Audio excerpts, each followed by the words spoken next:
Simplesmente sabia, de maneira automática, que movimentos devia fazer.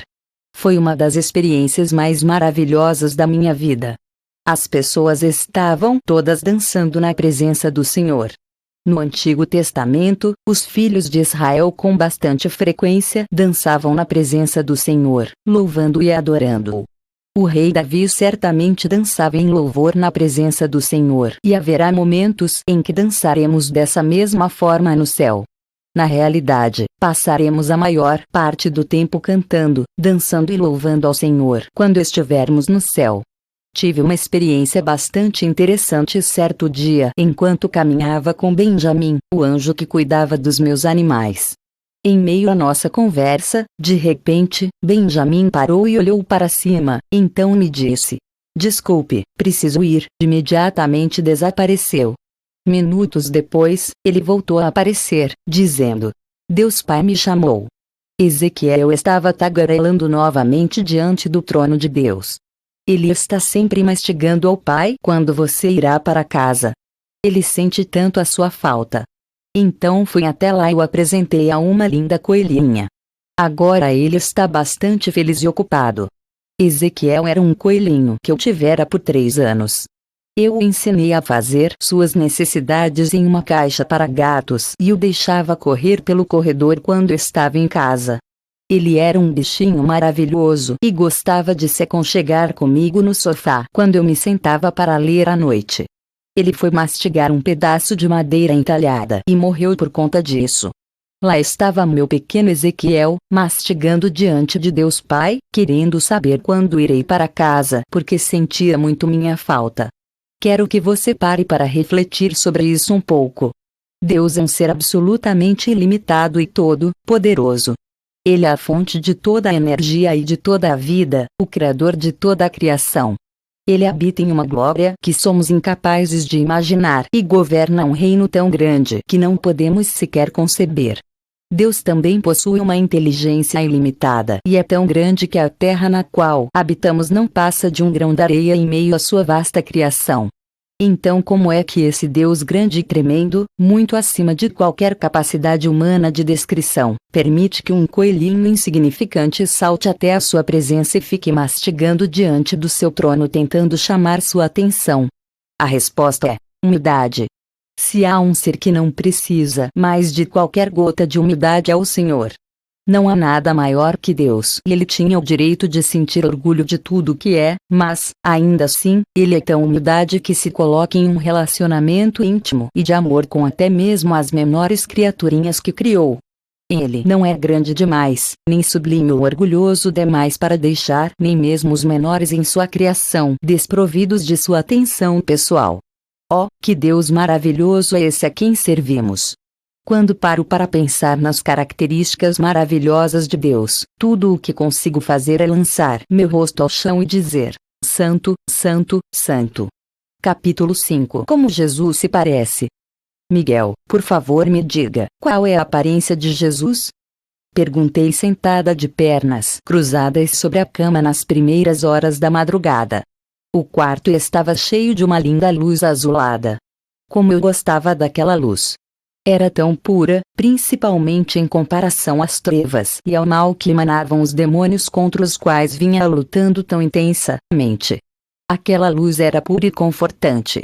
O arcanjo Miguel estava em pé em meu quarto, de frente para mim, e havia aparecido instantes antes.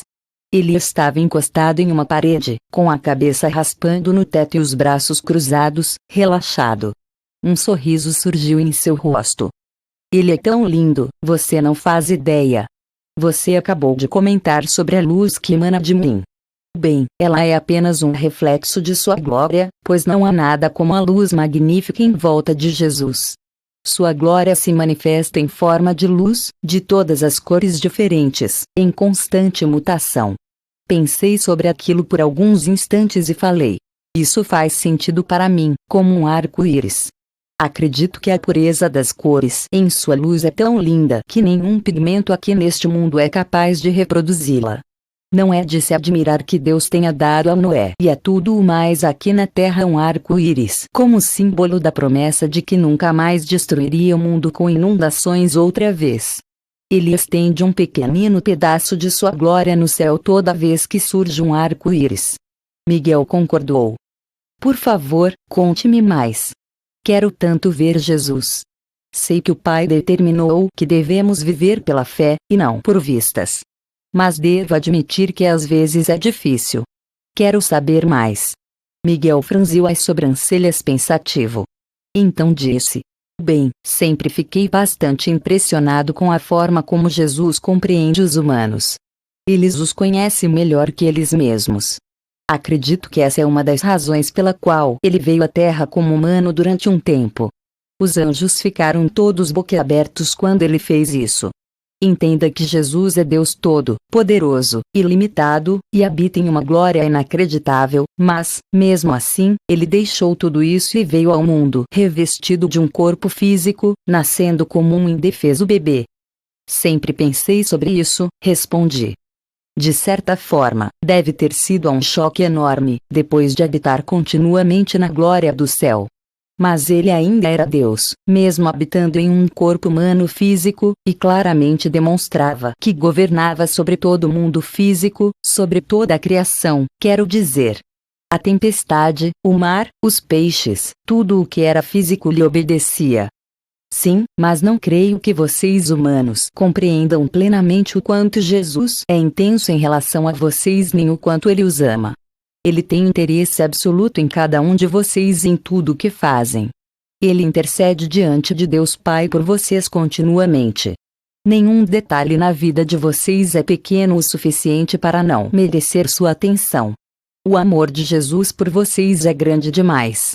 Ele ama toda a criação mais do que posso descrever em palavras, mas o amor pelos humanos está acima de tudo. Ele sente todas as suas dores e derrama muitas lágrimas por vocês. Ele se importa com todos, profundamente. Enquanto estava aqui escrevendo este livro, minha mente voltou a um incidente que ocorrera anos atrás, 6 meses depois que Satanás se levantou para guerrear contra mim, com o intuito de me matar. Tudo aconteceu uns 2 anos depois dessa minha conversa com o arcanjo Miguel. Eu estava abalada, esgotada e havia perdido minha licença médica. Todos estavam acreditando nas mentiras que eram espalhadas sobre mim e me viraram as costas. Da noite para o dia, passei de uma médica com a agenda cheia a uma sem-teto que perambulava pelas ruas. Depois de tanta luta, consegui um emprego que pagava um salário mínimo e consegui um alojamento sujo onde morar na periferia de uma grande cidade americana. O futuro era sombrio, não me restava qualquer esperança. Para piorar a situação, eu não tinha a oportunidade de compartilhar o Evangelho com ninguém. Eu costumava conduzir alguém ao Senhor quase que todos os dias quando praticava a medicina. Fui ficando cada vez mais deprimida. Certa noite, minha crise chegou ao ponto de, encontrando-me no mais absoluto tormento, eu sair do alojamento no qual estava para caminhar pelas ruas. Eu estava descalça, havia até mesmo me esquecido de colocar os sapatos, tamanho era o tormento que sentia. Tudo o que eu queria era cometer suicídio e acabar com todo aquele sofrimento. Pensava que não conseguiria suportar mais nenhum dia sequer naquelas circunstâncias. Enquanto perambulava, de repente, Deus Pai me disse: "Converse comigo, filha." No mais absoluto desespero, respondi em prantos. Tentei falar com o Senhor, mas de nada adiantou, disse eu começando a ser tomada pela ira. Queria ser um ramo seu, tendo fé e obedecendo, mas o Senhor simplesmente me arrancou fora e me lançou nesta sarjeta imunda. Confiei em ti, o Senhor me traiu. Queria estar morta. Claramente pude ouvir um tom de ira na voz de Deus ao ouvir sua resposta. Se você cometer suicídio, irá para o inferno e acabará achando o lugar em que está agora um verdadeiro céu. Pouco me importa, respondi. O inferno não pode ser muito pior do que isso. Silêncio. Eu me senti arrasada, sentindo muita pena de mim mesma. Durante horas naquela noite, tudo o que fiz foi continuar andando. Meus pés já estavam em carne viva, mas nem percebi. Além de tudo, chovia muito forte e eu estava completamente encharcada. No entanto, era uma quente noite de verão, então não prestei muita atenção na chuva, ela combinava com meu estado interior.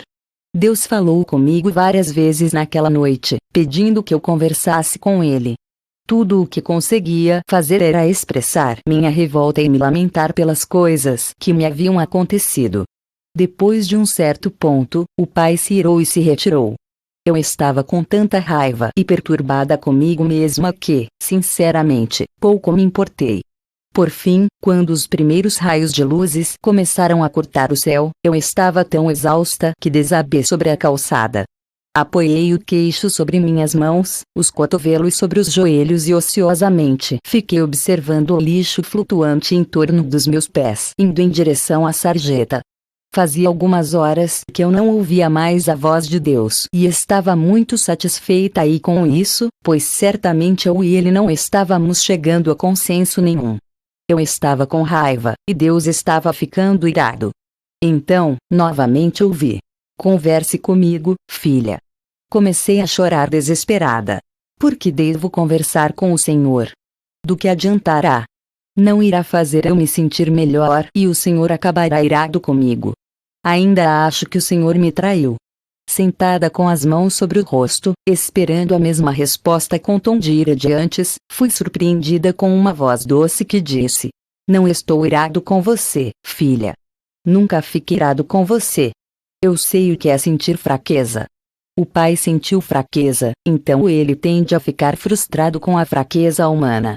Mas eu já fui humano e sei o que você está passando. Desabei ao perceber que era Jesus falando comigo. A seguinte passagem maravilhosa do livro de Hebreus invadiu minha mente. Portanto, visto que temos um grande sumo sacerdote que adentrou os céus, Jesus, o Filho de Deus, apeguemo-nos com toda a firmeza à fé que professamos, pois não temos um sumo sacerdote que não possa compadecer-se das nossas fraquezas, mas sim alguém que, como nós, passou por todo tipo de tentação, porém, sem pecado. Hebreus 4:14, 15, havia tanto amor e gentileza em sua voz. Jesus continuou dizendo: "Tenho apenas uma pergunta para você. Se você tivesse de viver nesta circunstância pelo resto da vida, se nunca mais fosse permitida conduzir outra pessoa sequer a mim, ainda assim continuaria a me servir?" Nesse ponto, eu soluçava tão descontroladamente que não conseguia dizer uma só palavra. Em um piscar de olhos, compreendi tudo. Nada era mais importante para mim do que Deus. Nem exercer um ministério ou atuar como médica. Muito menos onde ou como eu estivesse vivendo. Deus é Deus e tem o direito de permitir o que lhe prover em minha vida. Jesus abriu mão de tantas coisas para vir ao mundo e viver como humano, chegando a sofrer uma morte terrível. Ele não veio nos dias de hoje, com todas as conveniências que temos. Ele escolheu vir ao mundo em um dos períodos mais difíceis da história. Ele escolheu sofrer por vontade própria e deixou de lado toda a sua glória e a honra que recebia no céu para ser desprezado aqui na terra. Mesmo sendo Deus todo-poderoso e ilimitado, ele experimentou a fraqueza. Ele nos compreende porque já esteve em nossa pele. Desabei. Com esse entendimento em mente, como poderia fazer qualquer coisa que não fosse servir a Deus? Eu me arrependi do meu pecado de autopiedade e da minha revolta em relação a Deus. "Sim, Senhor", respondi. "Sim, eu continuarei te servindo independente das circunstâncias." Lembrei-me então da noite em que tivera uma conversa memorável com Miguel sobre Jesus. Eu não era capaz de compreender a profundidade do que ele falava na ocasião. Quase nenhum de nós seria capaz disso, pois nunca estivemos na glória magnífica na qual habitava Jesus. Não podemos compreender as riquezas celestiais nas quais ele habita ou de sua elevada posição de honra. Sim, ele abriu mão de tudo isso para vir ao mundo e ser um de nós, para experimentar nossa vida e penetrar em nossos sofrimentos. Seja a atitude de vocês a mesma de Cristo Jesus, que, embora sendo Deus, não considerou que o ser igual a Deus era algo a que devia apegar-se, mas esvaziou-se a si mesmo, vindo a ser servo, tornando-se semelhante aos homens. e, sendo encontrado em forma humana, humilhou-se a si mesmo e foi obediente até a morte, e morte de cruz. Filipenses 2, 5, 8. Tomado por seus pensamentos, Miguel ficou olhando para o vazio, pelo menos não estava olhando para nada que havia em meu quarto, posso garantir. Com suavidade, ele continuou: tudo no céu adora a Jesus.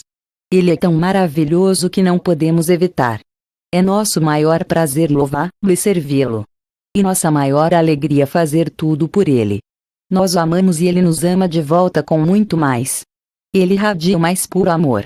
O amor que emana dele simplesmente contagia tudo ao seu redor, aquecendo nossos corações. Fiquei sentada refletindo sobre o que Miguel estava dizendo, tentando imaginar tudo aquilo. Ficamos ambos em silêncio durante alguns instantes, até que falei baixinho: Miguel, você já viu algum nascer do sol aqui na Terra? Sim, ele respondeu me encarando. Bem, quando enxergamos Jesus de longe e tentamos nos aproximar dele, é algo parecido com o nascer do sol. Quero dizer, antes o céu está negro, então os raios de luz começam a surgir com as primeiras cores no leste e, antes que possamos perceber, o astro-rei se ergue no horizonte com suas luzes cheias de cores, transformando toda a paisagem. Tudo vai ficando cada vez mais claro e brilhante, e quando o sol se levanta, tudo se aquece.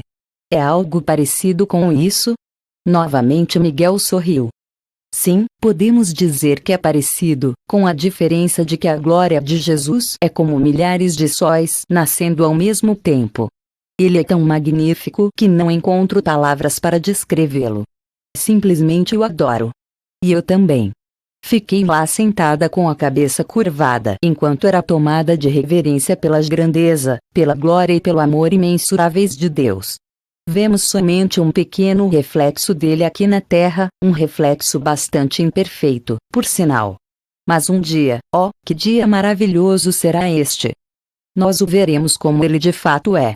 Capítulo 6. Deus me chama para sua obra. Todas as vezes em que o Espírito Santo me deu revelações quanto ao mundo espiritual, minha visão se limitou a ver aquilo que o Senhor queria especificamente tratar em minha vida. O apóstolo João recebeu uma visão bem mais ampla do céu do que qualquer outro, mas até mesmo ele teve limitações quanto ao que via. Acredito que haja uma série de razões para isso.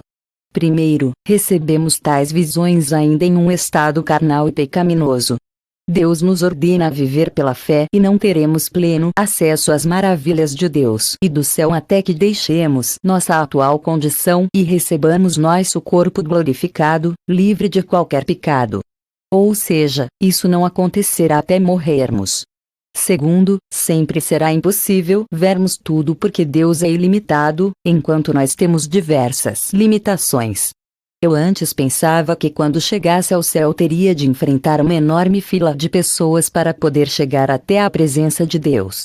No entanto, certo dia o Senhor me mostrou que, pelo fato de ser ilimitado, Ele pode interagir ao mesmo tempo com um número infinito de pessoas de maneira particular, direta e ao mesmo tempo.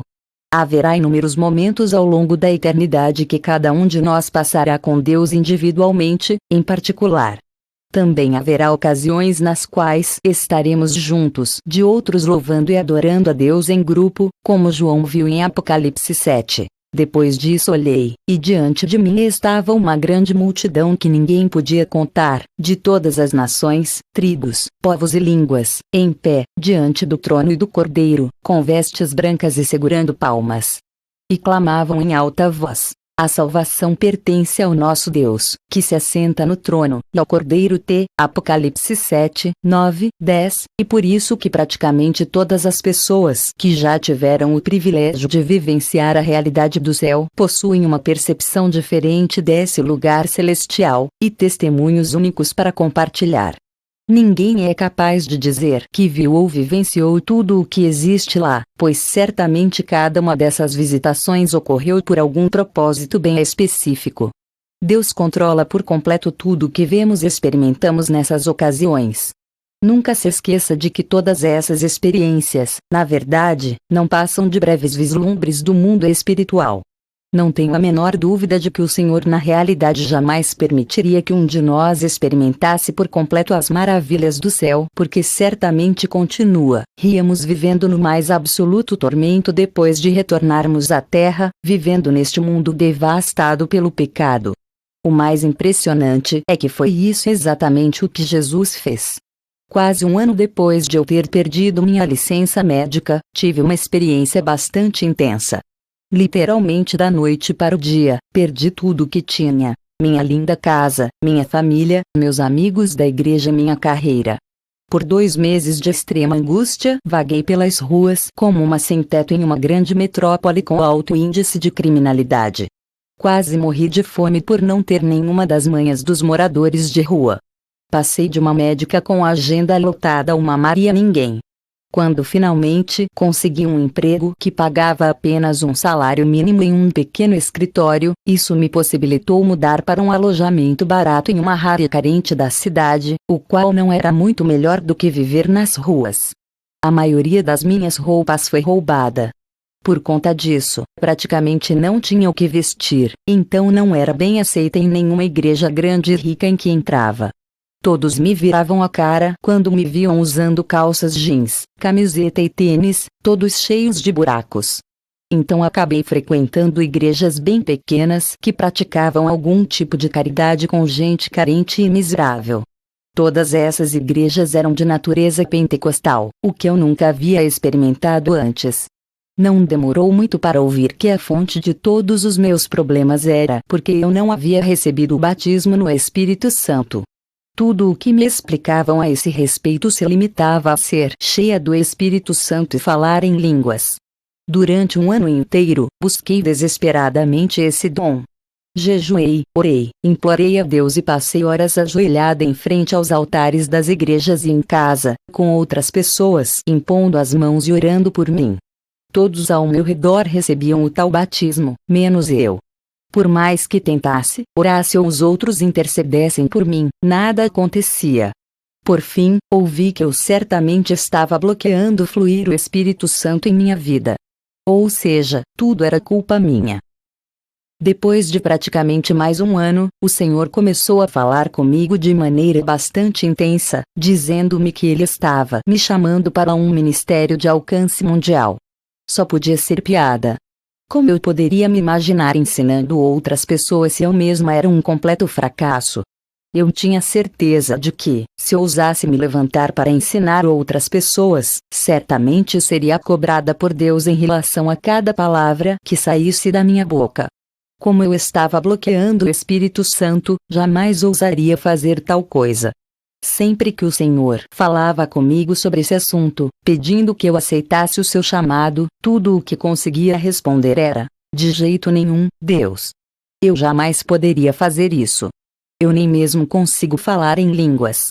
E melhor o Senhor procurar outra pessoa melhor que eu.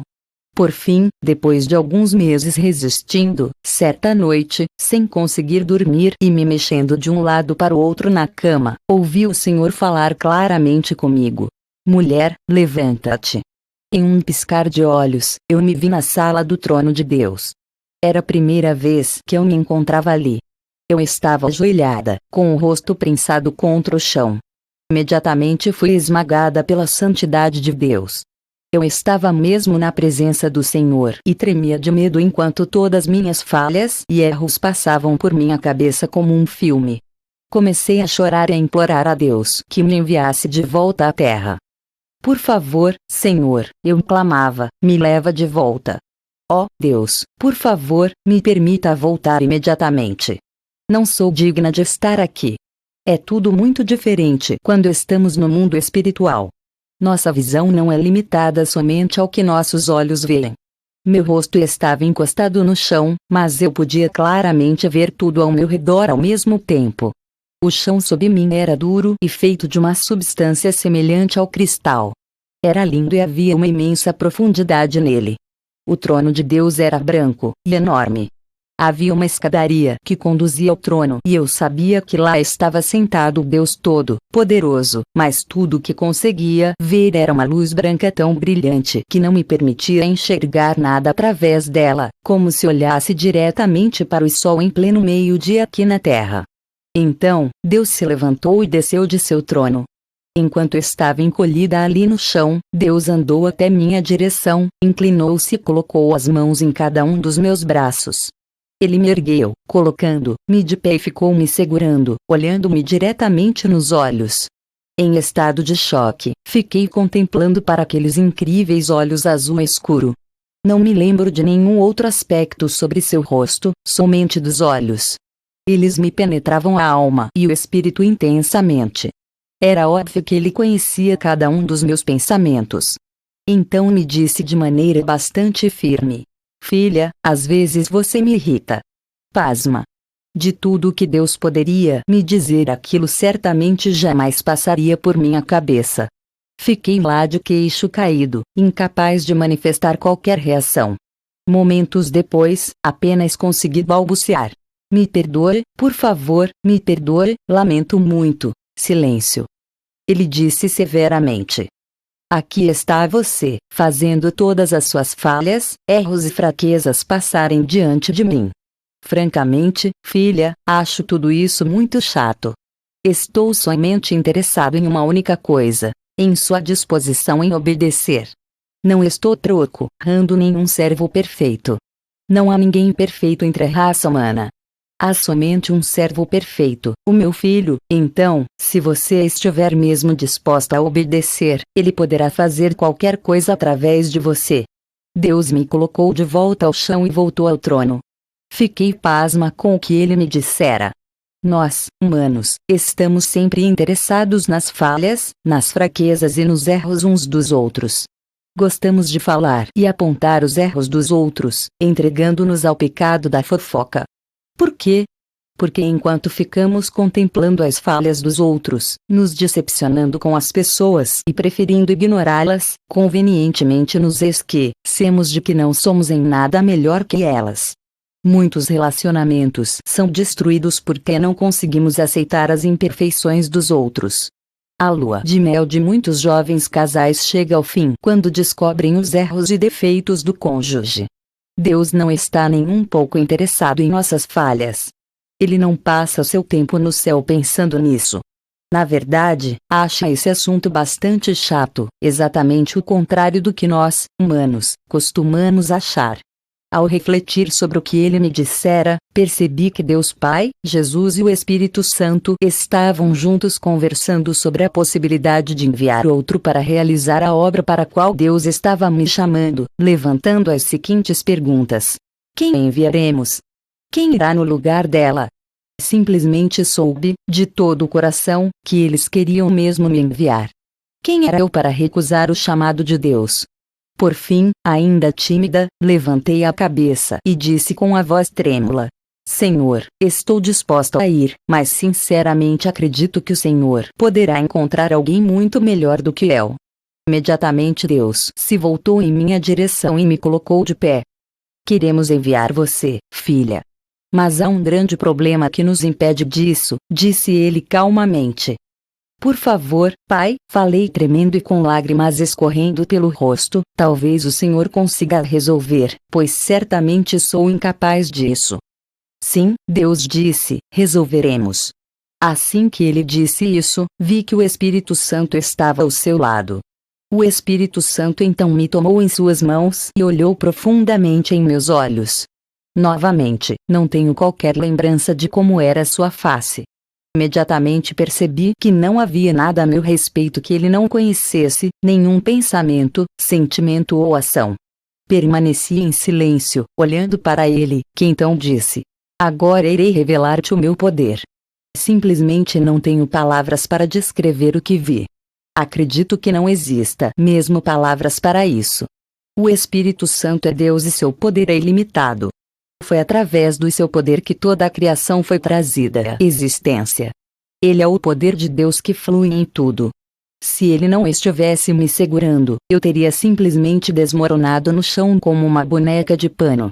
Parada ali, sem fala, ouvi ele dizer: agora, Rebeca, será que você se acha capaz de bloquear meu poder? Assustada, respondi gaguejando: oh, não, Senhor. Não consigo sequer ficar diante do teu poder. Por vontade própria você não me deu permissão de fazer tudo o que eu quisesse com você e através de você. Ele perguntou. SS sim, concordei, tentando compreender o que ele estava querendo dizer. Então, Rebeca, por que você está tentando bloquear meu poder uma vez que eu escolhi falar através de você a muitos? Aquela simples pergunta me atingiu com um poder inacreditável. Continuou o Espírito Santo. Meus dons pertencem a mim. Eu os dou a quem escolho. Imediatamente, ele trouxe os seguintes versículos à minha mente. A cada um, porém, é dada a manifestação do Espírito, visando ao bem comum. Pelo Espírito, a um é dada a palavra de sabedoria. Ao outro, pelo mesmo Espírito, a palavra de conhecimento. Ao outro, fé, pelo mesmo Espírito. Ao outro, dons de curar, pelo único Espírito. Ao outro, poder para operar milagres. Ao outro, profecia. Ao outro, discernimento de espíritos. Ao outro, variedade de línguas. E ainda ao outro, interpretação de línguas. Todas essas coisas, porém, são realizadas pelo mesmo e único Espírito, e ele as distribui individualmente, a cada um, como quer. E Coríntios 12, 7, 11, dou meus dons a quem escolho, repetiu ele com ênfase. E decidi não dar a você o dom de línguas. Na verdade, estou até mesmo usando você para tratar aqueles que acham que devo operar da mesma forma que querem que eu faça.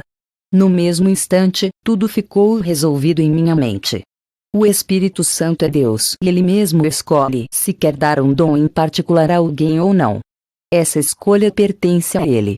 Esse foi o fim dos meus questionamentos e dificuldades com esse assunto. No entanto, desde então, descobri que uma das consequências de ser utilizada por Deus para tratar algumas pessoas é que elas não perdem tempo em nos chutar o traseiro.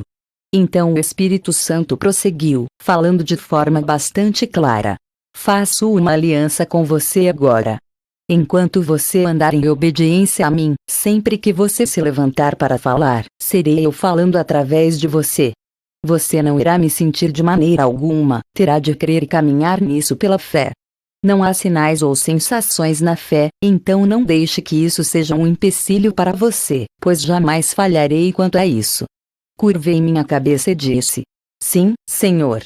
Aceito tua aliança e agradeço ao Senhor por ela. Deus não está preso a nossas teologias particulares. Ele sempre cumpre sua palavra, mas o homem tenta interpretar o significado dela de formas diferentes. Não consigo dizer o quanto essa aliança é importante para mim. Já ouvi outros falando sobre sentir a unção do Espírito Santo enquanto pregam ou ministram. Estou certa de que dizem a verdade, mas é algo que nunca senti, nem espero sentir. Simplesmente acredito por fé que Deus sempre cumprirá sua palavra. Ao voltar para a Terra, o Senhor me permitiu ver as estrelas e os planetas. A Terra é tão bonita suspensa no espaço. O lindo azul dos oceanos e as notáveis cores dos continentes contrastam com tudo mais que existe no universo. A Terra é como uma joia suspensa na negritude do espaço. Não é de se admirar que Satanás tenha tentado usurpá-la. A estrada tem sido longa e difícil desde aquela noite marcante, mas Deus sabia que eu precisaria dessa experiência para passar pelas provações que viria a enfrentar. Agradeço a Ele por isso e ansiosamente espero pelo dia de ir finalmente para casa, por toda a eternidade. Capítulo 7. A verdadeira adoração. Durante nosso primeiro ano de casamento, Daniel de fato me desafiava quanto à questão do louvor e da adoração. Eu não fora criada em uma igreja pentecostal, assim minha experiência com os verdadeiros louvor e adoração era limitada. Daniel, por ser judeu, naturalmente busca isso, enquanto eu tento aprender mais sobre esse assunto. No entanto, sinto que ainda não alcancei um nível de compreensão básico nessa área, principalmente sobre o conceito da verdadeira adoração. Então, comecei a orar e a pedir a Deus que me ensinasse a esse respeito. Depois do desastre que se tornou nossa vida no fim do nosso primeiro ano de casamento, quando perdemos tudo, veja a história no livro Maldições Não Quebradas, o Senhor nos fez mudar para o estado americano de Arkansas. Morávamos em condições bastante precárias, trabalhando os dois em empregos seculares e com uma situação financeira que mal dava para sobrevivermos. Como sempre, meus animais eram a fonte do meu conforto. Eu estava no que considero um estado de gata, enquanto perdemos diversos dos nossos amados gatinhos, nos restando apenas 2. Então compartilhei com Daniel o meu desejo de adquirir um novo gato. Ele imediatamente respondeu: não. Chega de gatos. Aqueles que me conhecem sabem que essa é a pior resposta que eu poderia receber. 2 meses depois, comecei a orar fervorosamente ao Senhor. Eu realmente queria ter o conforto de ter um gatinho alegre e cheio de energia pulando ao nosso redor querendo brincar. Logo percebi que o único jeito de tentar convencer Daniel a mudar de ideia seria colocando-me de joelhos, não através de argumentos. Então orei intensamente quanto à questão, pedindo ao Senhor que de alguma forma fizesse Daniel voltar atrás. Por fim, certa noite, voltando de carro para casa, um gatinho apareceu do nada vindo da floresta, pulando para o meio da estrada de terra que ficava em frente à nossa casa. Também morávamos em um lugar bastante isolado nessa época. Daniel pisou bruscamente no freio para não atropelar o bichinho. Eu saltei da caminhonete depressa e corri em direção ao gatinho, com o coração na boca. Ao voltar com o peludinho em meus braços, Daniel disse: bem, os vizinhos devem estar procurando por eles. Vamos tentar devolvê-lo. E fomos em direção à casa dos vizinhos mais próximos. Mas, Daniel, eu disse, você não acha que talvez o Senhor tenha enviado esse gatinho para nós? Não, ele exclamou. Leia meus lábios. Nada de gatos. Eu não tinha mais nada a dizer, apenas orei. Pai, por favor, o Senhor precisa me ajudar. O Senhor sabe quanto quero este gatinho. Fomos até os vizinhos e lhes entregamos o gatinho. Quando pegamos a estrada de volta, e chegamos ao mesmo lugar em que o gatinho havia aparecido, outro gato do nada pulou para a estrada. Novamente Daniel pisou no freio para não passar por cima dele. Dessa vez, fiquei sentada na caminhonete, sem dizer uma palavra, apenas esperando para ver o que iria acontecer. Por fim, Daniel desceu do veículo e pegou o gatinho. Eu orava intensamente, mas em total silêncio. Quando Daniel voltou para a caminhonete, o gatinho começou a se mexer. Pode acreditar, aquele gatinho sabia mesmo o que fazer. Ele começou a ronronar o mais alto que podia.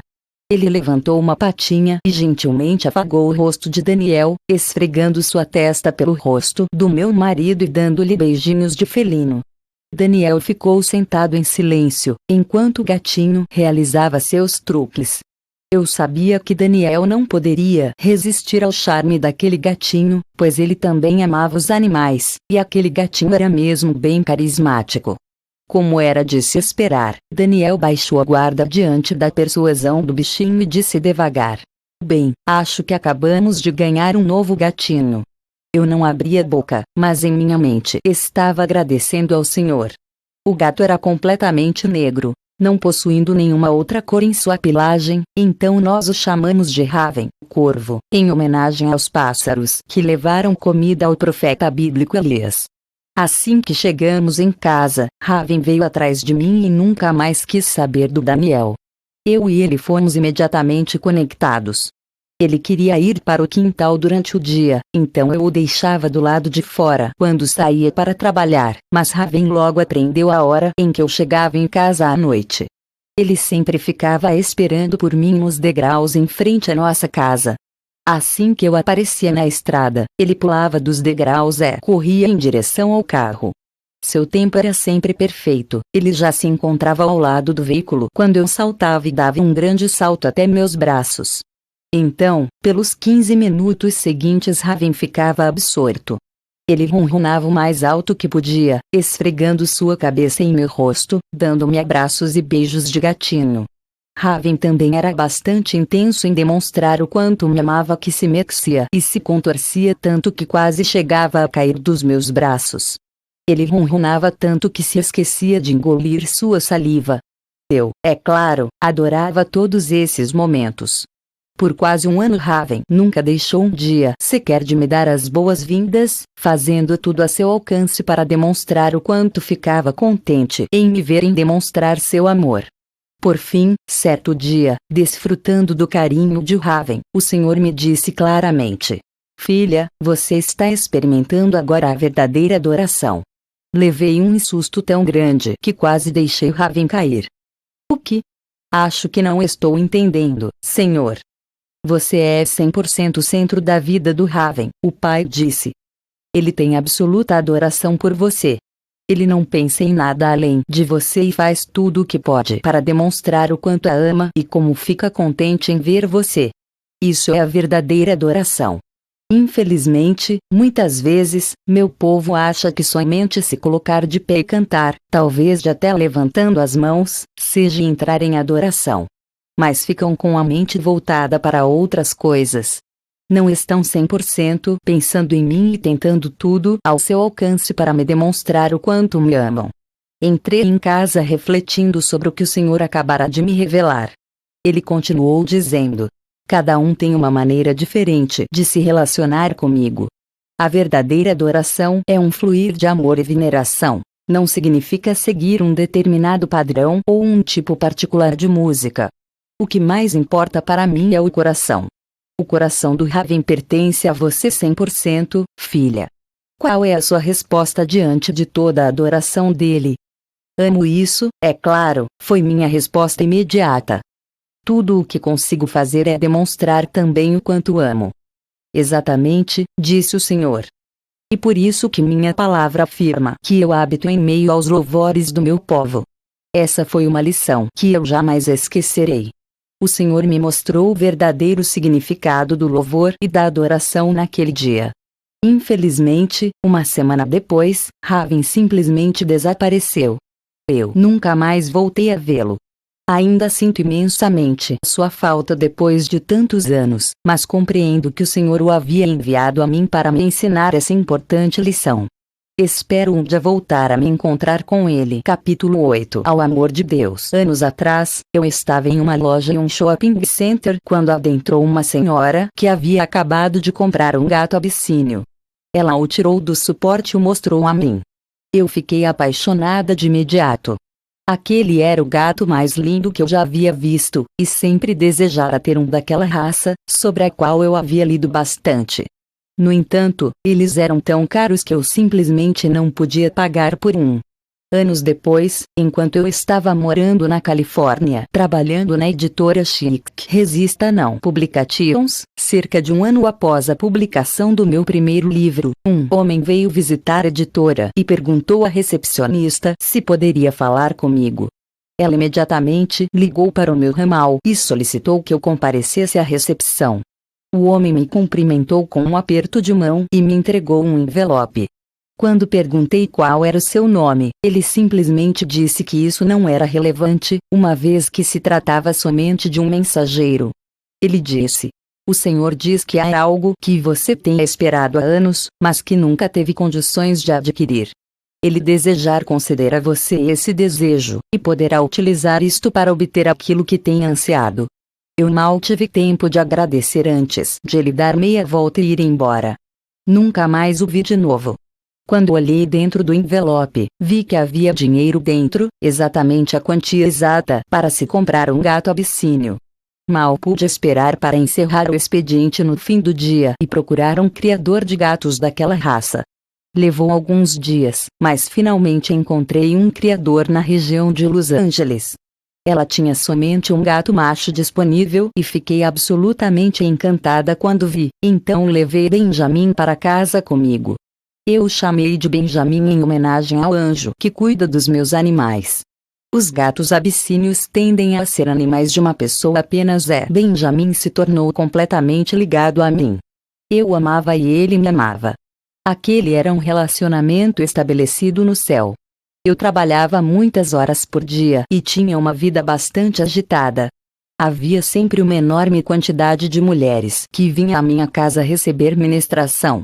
Não demorou muito para o Benjamin estabelecer sua rotina. Quando eu ia para a cama à noite, sempre passava tempo lendo a Bíblia e orando antes de cair no sono.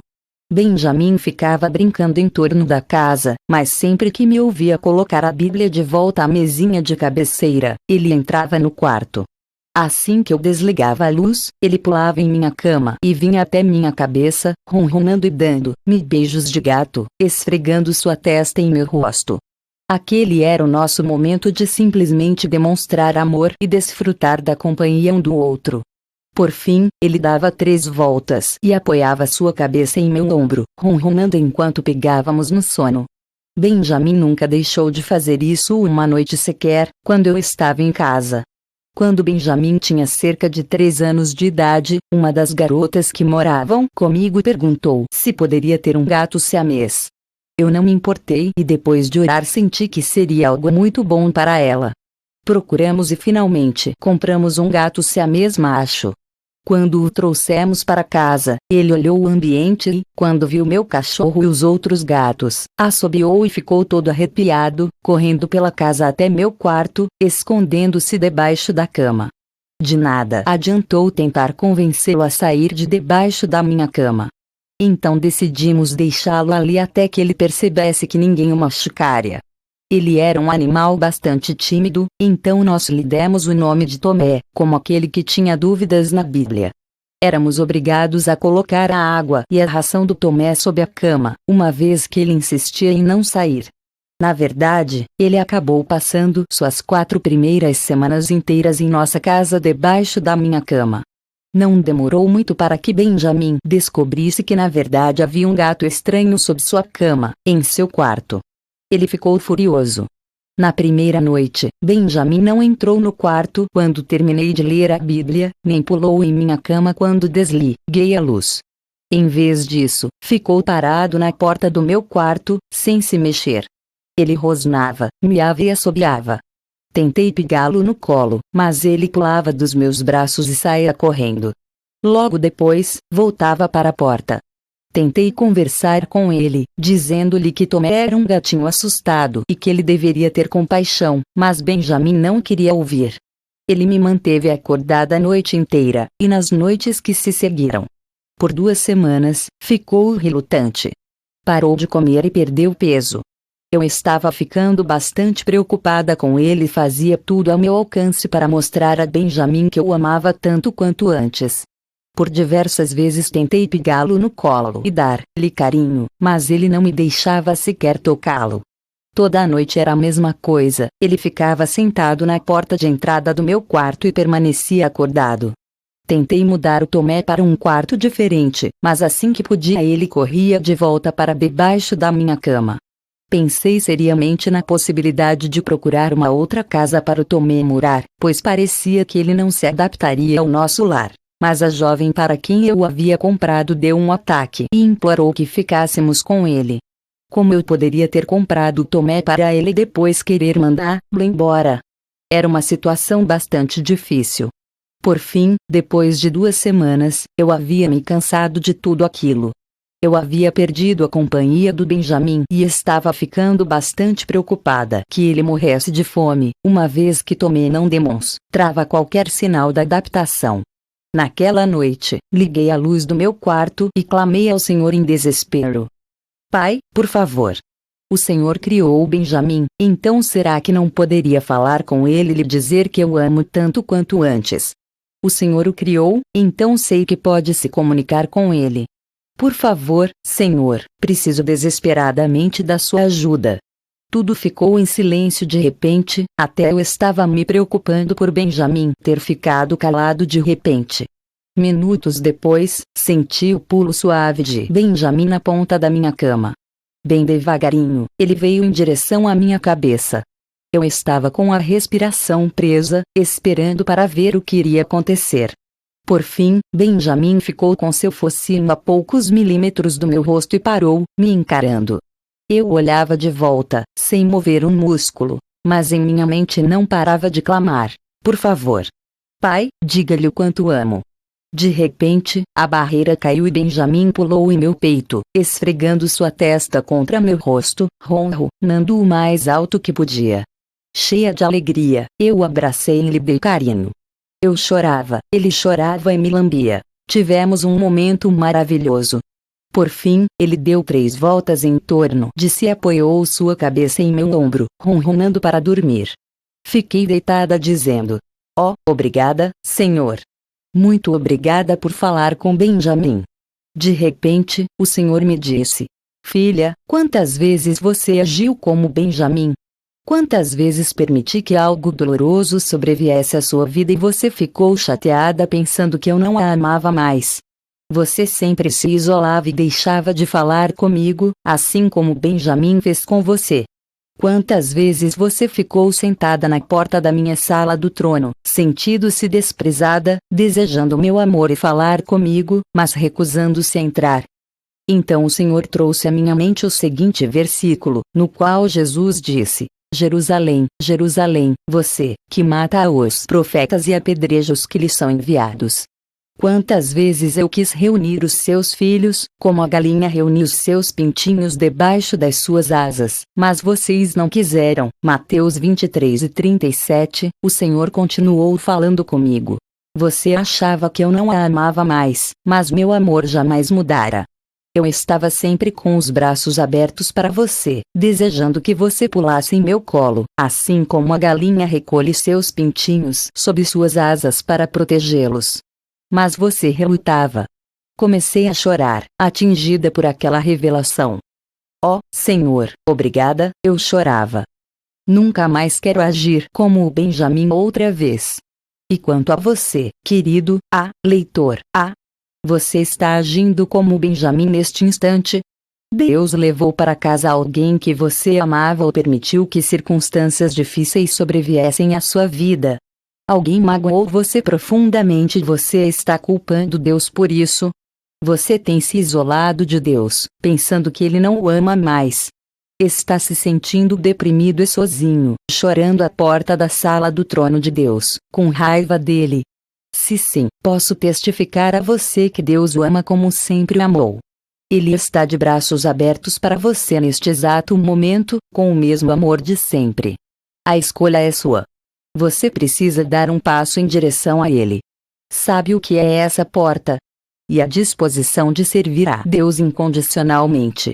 Devemos dizer como Jesus disse: "Pai, que não seja feita a minha vontade, mas a tua." Não entendo tudo, não sei por que tudo isto está acontecendo, mas confio em ti. Aceito a tua vontade. Por favor, não passe mais um minuto parado ao lado da porta. Entre. Capítulo G. Um presente especial de Deus. Cerca de um ano antes de o Senhor trazer meu marido Daniel para minha vida, eu estava passando pelo fogo e sob um terrível estresse havia 6 meses. Além de tudo o que estava acontecendo, eu perdi 2 dos meus gatos mais velhos, o que partiu meu coração. No fim desse período, decidi que iria brilhantar minha vida com um novo gatinho. Eu nunca havia tido um gato branco e preto, então decidi que era hora de adquirir um assim. Eu estava a caminho de uma conferência quando cheguei a essa conclusão, mas o Senhor tinha algo a dizer sobre isso. No momento, eu estava atravessando de avião o Oceano Pacífico em direção ao Havaí, com nada para fazer durante o voo a não ser pensar. Decidi que, assim que chegasse em casa de volta, procuraria um gatinho branco e preto, mas fui surpreendida com a voz de Deus me dizendo o seguinte: "Não, nada mais de gatos." "O quê?" foi minha resposta, surpresa. "Por que não, Senhor? Por que não posso ter um gatinho preto e branco?"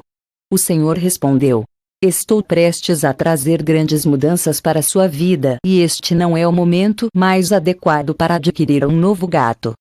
"Bem, está certo, Senhor", respondi, bastante desapontada. Voltei para casa e semanas se passaram. Outro dos meus gatos morreu, agora eu estava com 3 gatos a menos.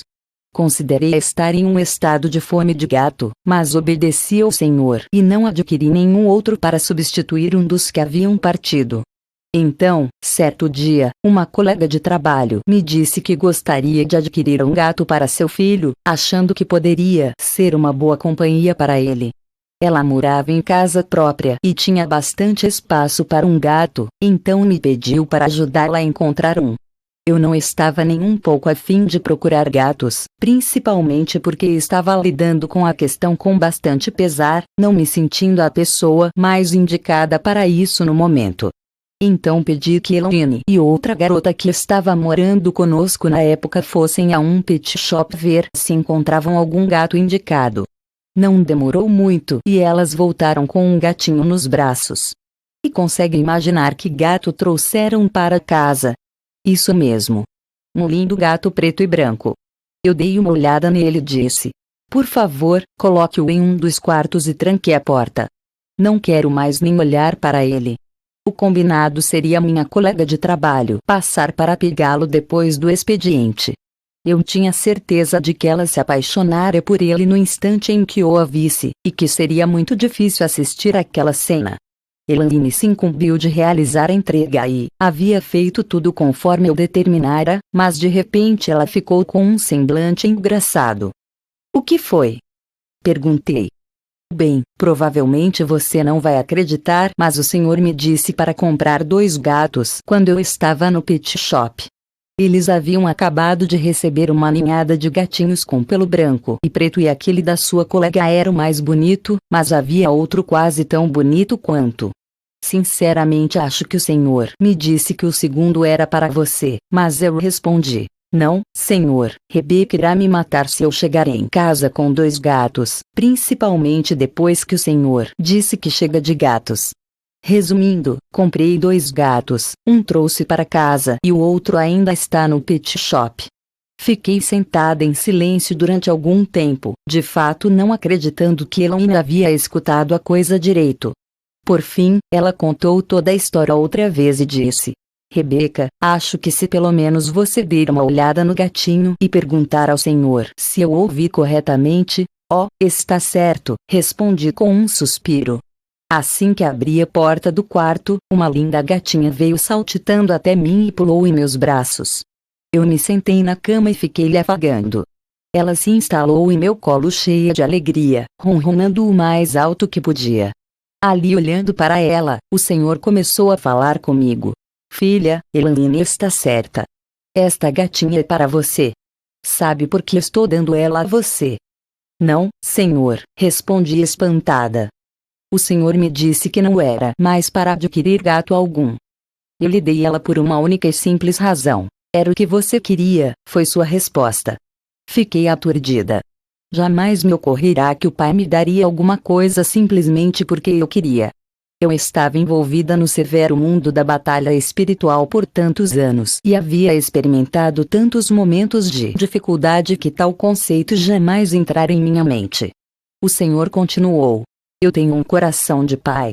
E, como pai, se assim considerar apropriado, darei a você tudo o que desejar. Esse é o desejo do meu coração. Mas você está vivendo em um mundo intensamente envolvido em uma grande batalha do bem contra o mal. Há muitas coisas acontecendo nessa batalha das quais você jamais terá conhecimento, mas que mesmo assim influenciam e afetam sua vida. É por isso que muitas vezes eu me recuso em dar a você o que deseja, mesmo não havendo nada de errado com seu pedido.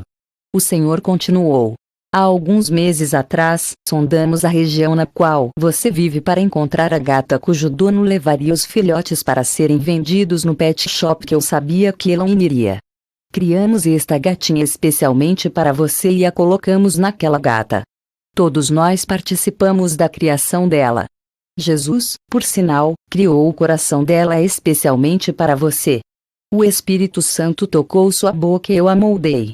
Ao observar mais de perto, percebi que a gatinha tinha uma mancha branca em seus lábios que fazia parecer que alguém havia colocado o dedo em uma tinta branca e tocado seus lábios. Havia uma pequena estrela no centro de sua testa. Ela tinha 4 patas brancas, a cauda com a ponta branca e a mais linda pelagem preta que eu já vira. Novamente o Senhor falou: você tem uma longa e difícil jornada pela frente. Muito sofrimento virá sobre sua vida. Estou dando esta gatinha a você como um sinal e um memorial tanto para você quanto para os outros a quem você ensina. Sempre que você olhar para ela, quero que se lembre de que sou seu pai e que tenho o coração de um pai. Se pudesse, sempre daria a você o que deseja e o que a deixaria feliz. Mas nem sempre isso é apropriado. Muitas vezes, terei de permitir que você passe por dor e sofrimento e não saberá o porquê, mas quero que sempre confie que meu coração de pai jamais mudou ou mudará em relação a você. Um dia, quando você finalmente voltar para sua casa no céu, essas provações e sofrimentos cessarão. Até lá, quando você estiver passando por dor e sem entender por que permiti tais coisas, lembre-se de que essa gatinha é meu presente para você a fim de lhe mostrar meu coração de pai. Ele concluiu. Como sinal de que você me ouviu precisamente e de que isso não é fruto de sua imaginação, permitirei com que essa gatinha não passe por nenhum período de adaptação em sua casa. Ela irá imediatamente se sentir familiarizada e em paz com o ambiente. E foi o que aconteceu. Eu a chamei de Estrela, é claro. Assim que o senhor encerrou sua conversa comigo, ela pulou do meu colo e foi explorar a casa, fazendo logo amizade com meus outros 3 gatos e com Sheba, meu pastor alemão branco grandalhão. Meus outros animais imediatamente a aceitaram como se ela sempre tivesse estado ali. Até mesmo Benjamin a aceitou sem chiar nada, isso foi mesmo um milagre. Mandei Elaine pegar o outro gatinho no pet shop e Estrela ficou em casa conosco. Ela foi um presente maravilhoso para o nosso lar e, desde então, mesmo anos depois, sempre me lembro dela em meus momentos mais difíceis, como um memorial de que Deus tem um coração de pai e que, se pudesse, me livraria de todos os meus sofrimentos e dificuldades, partes inevitáveis desta vida aqui na Terra, em meio à terrível batalha pela alma humana. Capítulo 1 Um encontro com Satanás. Quero que este livro sobre as manifestações da glória sobrenatural de Deus em minha vida sirva de grande motivação para a sua vida, por isso não estou deliberadamente escrevendo sobre as guerras espirituais que vivi, pois aprendi uma importante lição que acredito que o Senhor quer que eu compartilhe com você. Durante os anos que o Senhor me permitiu ter o privilégio de ver e experimentar os anjos em manifestações físicas, também tive muitas experiências de contato com o reino demoníaco. Essas experiências ocorreram somente em momentos específicos da minha vida. Como escrevi antes, não muito tempo depois de conhecer Elaine, uma mulher que havia servido a Satanás por 17 anos antes de aceitar a Cristo, e começar a ministrá-la, o Senhor falou comigo, pedindo-me para entrar em uma aliança com Ele para que pudesse me usar da maneira que Ele determinasse, como instrumento direto contra Satanás e seu reino. Deus me revelou o preço a ser pago, o qual envolveria bastante sofrimento, mas que Ele jamais me deixaria, e que me garantiria o privilégio de conhecê-lo pessoalmente de uma forma que jamais conheceria por outros meios. E como consequência de entrar nessa aliança com Deus, Ele me daria diversas experiências com anjos e demônios. Essas experiências e meu entendimento do reino espiritual invisível afetaram imensamente a forma como passei a conhecer a Deus. Suponho que Deus tenha me dado algumas revelações únicas sobre sua pessoa e seu reino que não são reveladas à maioria das pessoas. Não sou a única a receber revelações, é claro, pois muitos também as receberam ao longo das eras e, como mostrarei a vocês, todas essas revelações de Deus estão firmemente baseadas nas Escrituras Sagradas. No entanto, por causa das experiências que tive, talvez meu entendimento das Escrituras possa diferir dos de alguém que nunca tenha experimentado a realidade do mundo espiritual da mesma maneira que eu. Depois de 2 semanas de agonia, entrei em uma aliança com Deus, sem compreender até então o impacto que essa decisão teria no mundo espiritual. Cerca de 1 semana após ter concordado com a aliança, tive um dia de folga e fiquei em meu quintal sentada em uma mesa de piquenique sob uma árvore, apreciando meu almoço. Era um lindo dia de primavera, o tempo estava perfeito e eu adorava ouvir o canto dos pássaros. De repente, um homem apareceu no portão de entrada do meu jardim. Ele o abriu e andou em minha direção. Ele vestia um terno branco de estilo ocidental, possuía o cabelo totalmente preto e seus olhos e sua pele pareciam de cor escura. Ele era esguio, mas muito poderoso em sua constituição. Graciosamente ele se assentou do outro lado da mesa e ficou me encarando por alguns instantes.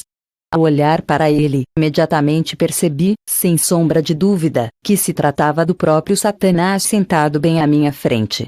Era alguém que eu jamais esperaria ver. Eu havia tido alguns encontros com demônios em manifestações físicas, mas nunca sonhei encontrar-me com Satanás em pessoa. Ao olhar em seus olhos, senti um calafrio interior ao me deparar com a mais pura maldade.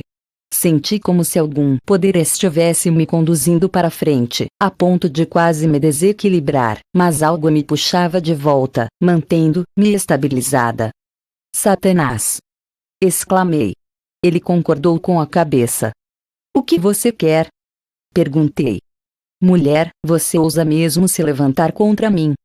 Ele enfatizou cada uma das palavras de maneira bastante clara. Fiquei em silêncio. Você realmente ousa se levantar contra mim? Ele perguntou outra vez. Minha vida é consagrada a Deus, respondi mantendo calma. Então ele manifestou sua ira. É melhor você calcular o preço. Ele cuspiu. Seu Jesus mesmo disse isso.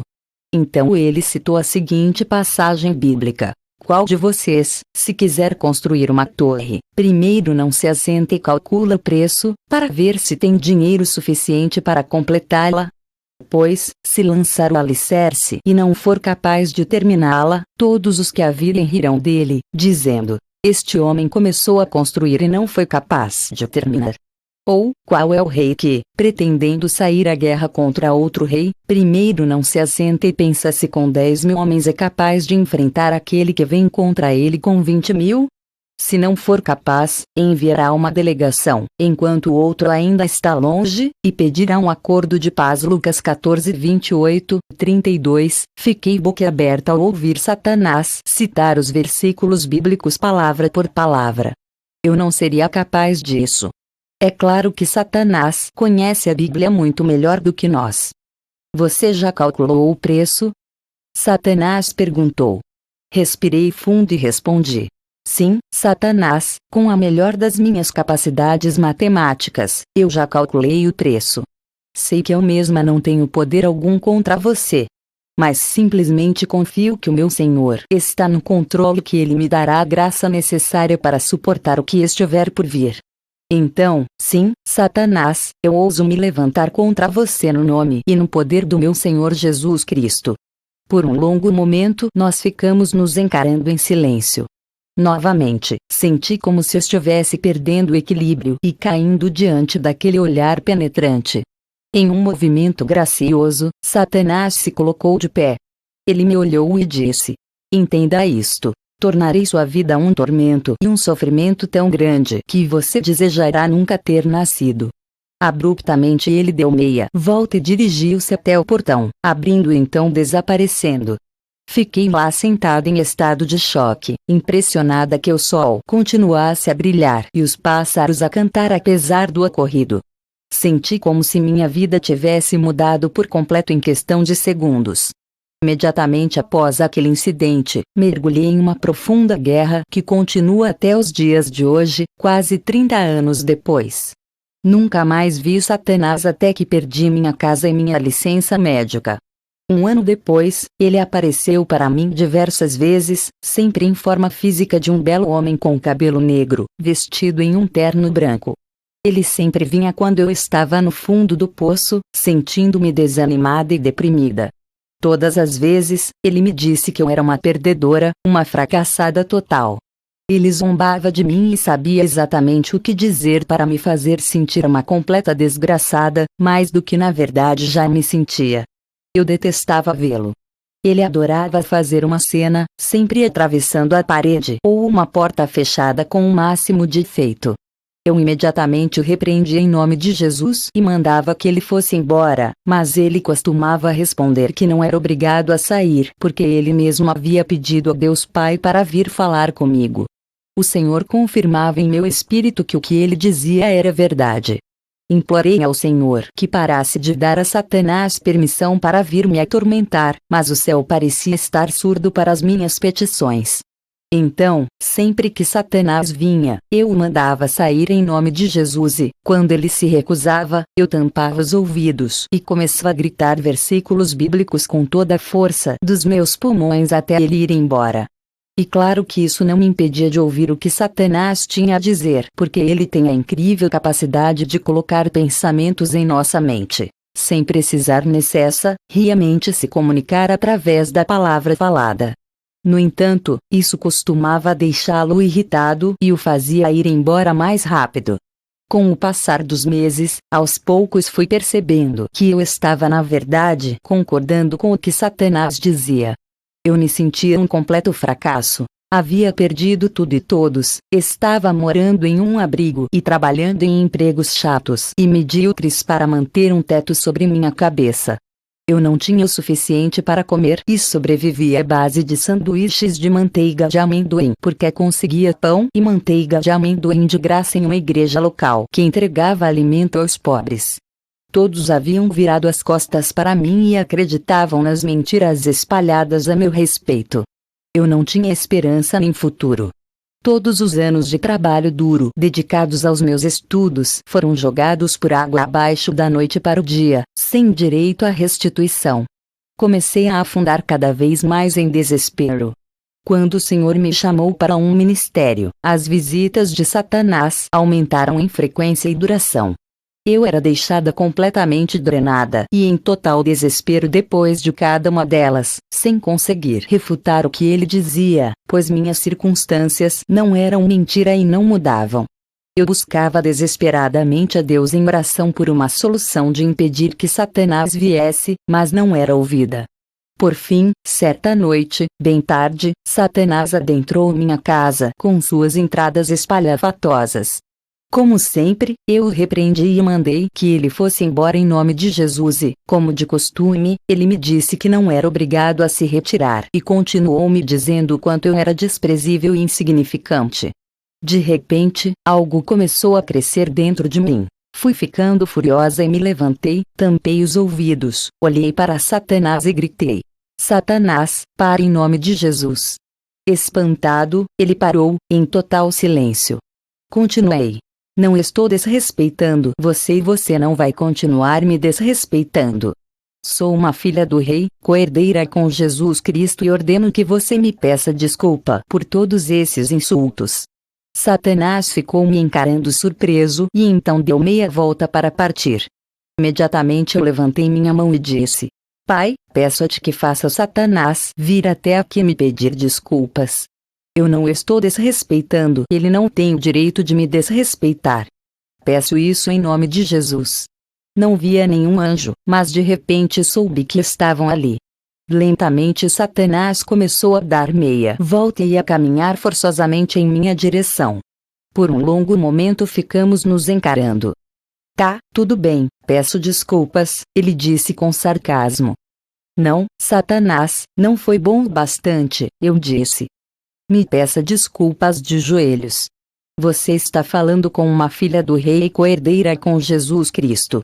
Posso afirmar que havia uma intensa batalha sendo travada ali e lentamente Satanás se colocou de joelhos e inclinou a cabeça. Peço desculpas por desrespeitar você. Não farei mais isso, ele disse em voz baixinha. Então ele desapareceu e nunca mais voltou a se manifestar para mim desde esse dia. Oh, sim, sei que ele continua a lutar contra mim. Satanás nunca desiste, mas certamente aprendeu uma grande lição. Não importa quais sejam as nossas circunstâncias, o fato é que somos filhos do Rei. Somos coerdeiros com Jesus Cristo e como tais devemos ser respeitados por Satanás e seu reino. A Bíblia claramente nos diz que não devemos desrespeitar Satanás, leia Judas 8:11, mas ele também não tem esse direito. No entanto, depende de nós nos impormos e exigirmos respeito dele. Isso foi uma virada em minha vida. Desde quando aprendi quem sou em Cristo, o Senhor começou a mudar minhas circunstâncias. Não muito depois disso, respondi ao chamado de Deus para ingressar em um ministério e ele começou a restaurar totalmente todas as áreas da minha vida. Capítulo 11. Os troféus de Deus. Nas circunstâncias mais duras e difíceis da nossa vida aqui na Terra, costuma ser difícil para nós percebermos o quanto Jesus nos ama e cuida de nós. Muitas vezes me parece que Deus está distante, sentando no céu em incrível glória, cercado e adorado por inúmeras pessoas e criaturas, separado de toda dor e sofrimento que experimentamos aqui neste mundo. Por mais difícil que seja entender, não é isso que acontece. Deus está bem ao nosso lado e ciente de cada lágrima que derramamos. Jesus é apaixonado em cuidar de nós. Sei que como um ser humano limitado jamais poderei compreender plenamente a profundidade do amor de Deus por mim, mas tive um vislumbre disso sempre que desfrutei do privilégio de falar com Jesus face a face. Isso aconteceu durante minhas visitações ao céu. Ao lermos o relato do livro de Gênesis sobre a queda de Adão e Eva em pecado, tenho sempre me questionado por que Deus simplesmente não eliminou aqueles dois e começou tudo de novo, ou por que Deus simplesmente não extinguiu Satanás antes de criar o homem. Parece que isso teria poupado inúmeros problemas. Questionei a Jesus sobre esse assunto. Porque o Senhor simplesmente não eliminou Adão e Eva, e Satanás também, e simplesmente não começou tudo outra vez. Se tivesse feito isso, o Senhor não teria de passar pelo terrível sofrimento da cruz. Não posso nem suportar pensar no tamanho do sofrimento pelo qual o Senhor passou. Mas poderia ter evitado tudo isso. Jesus sorriu e disse: "Isso demonstra o imenso valor que dou às pessoas. Se não houvesse mais ninguém além de Adão e Eva, mesmo assim eu teria morrido e sofrido por eles. Eu os criei, era responsável por eles e os amava. Não poderia simplesmente eliminá-los, como você está dizendo, sem lhes fornecer uma maneira de se redimirem." "Senhor", perguntei, "como consegue suportar a lembrança do terrível sofrimento pelo qual passou?" "Tenho essa dificuldade até mesmo com o mínimo de sofrimento que vivi." Jesus me olhou diretamente nos olhos e me respondeu de maneira calma e serena: "Não há um instante sequer que eu não me lembre do sofrimento que enfrentei. Ele é tão claro para mim quanto no dia em que fui crucificado. Ainda carrego as cicatrizes. No entanto, meu amor pelos humanos e pela criação é tão grande que, se fosse necessário, eu passaria por todo esse sofrimento novamente.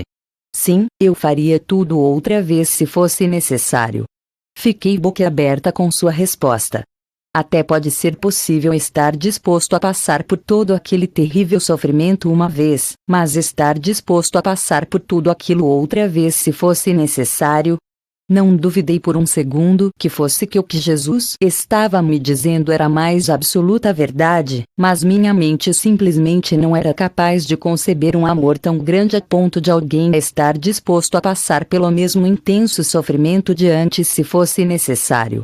Graças a Deus que a obra que Jesus realizou na cruz foi completa. Nunca mais será necessário que ele passe por todo aquele sofrimento novamente, mas o que dizer sobre sua disposição em passar por tudo aquilo uma segunda vez se fosse preciso? Não é de se admirar que o apóstolo Paulo tenha escrito: "Pois estou convencido de que nem morte nem vida, nem anjos nem demônios, nem o presente nem o futuro, nem quaisquer poderes." Romanos 8:38. Tenho dificuldades para compreender como um Deus infinito é capaz de valorizar tanto a amizade e a companhia de criaturas tão limitadas como nós. Porque, dos três participantes da Trindade, foi Jesus o escolhido para vir ao mundo, assumindo uma forma física, e morrer por nós. Deus Pai poderia ter feito isso, mas foi Jesus o escolhido. Em outra ocasião, tive a oportunidade de lhe perguntar isso. Por que foi o Senhor o escolhido dentre os três para vir ao mundo? Perguntei. Jesus prontamente respondeu: "Porque de nós três, sou eu quem tenho esse desejo de relacionamento. O Pai, o Espírito Santo e eu somos um. Somos totalmente unificados e completos em nós mesmos. Mas eu queria algo a mais. Queria amigos, outros relacionamentos. Foi por isso que criei o homem à nossa imagem e semelhança. Oh, sim, temos mais anjos do que você é capaz de contar, mas eles não são criados à nossa imagem e semelhança como vocês." Ainda estava tendo dificuldades para entender tudo aquilo. Exatamente o que nos torna diferente dos anjos? Quando Deus nos criou à sua imagem e semelhança, como é dito no livro de Gênesis, o que fez que nos tornava diferente das outras criaturas? O que temos para que sejamos considerados a imagem de Deus? Eu ainda não havia recebido uma resposta satisfatória para essa pergunta.